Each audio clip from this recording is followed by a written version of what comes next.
Drake Bell is pondering why it took so long in the wake of the public uproar that followed the release of Quiet on Set. Former child stars, including Bell, 37, who disclosed he was sexually molested by former Nickelodeon dialect coach Brian Peck, talk about the abuse and maltreatment they allegedly endured at the hands of powerful people in the entertainment industry in the 5-part documentary series. The accusations against Peck, who has no connection to Bell's Drake and Josh co-star Josh Peck, have been well known for decades, even though Bell's identity as the John Doe who made the accusation was just recently made public.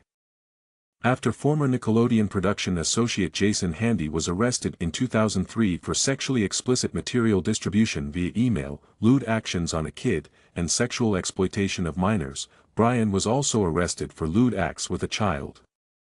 At an event on Tuesday, April 9, Bell stated, via Deadline, "The biggest concern here is you have two people working on the same show getting arrested for unspeakable and horrific things within a matter of months. I would be gagging for that story if I were a reporter." Bell was perplexed as to why the acts went unnoticed, even though Brian was ultimately handed a 16-month prison sentence.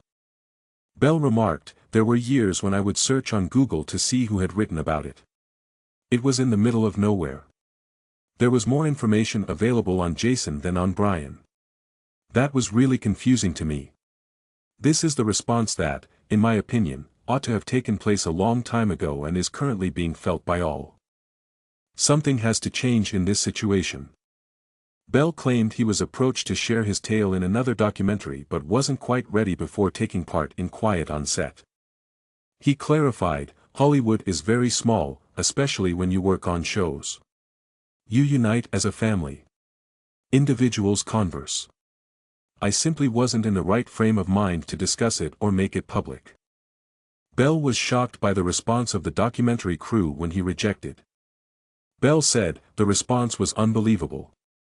They replied in writing, stating that more children will suffer in the industry as a result of people like you. You must express yourself. Did you really send that to me?" I asked. "It stunned me." Bell acknowledged feeling in the fire and that he's still reeling from the idea of baring my soul to the world since the release of Quiet on Set. Hollywood is a lovely place, full of fun, creativity, and fantasy. However, it's also an entirely dark pit of repulsive rubbish, he went on. I'm hoping that the industry experiences the necessary shifts and changes.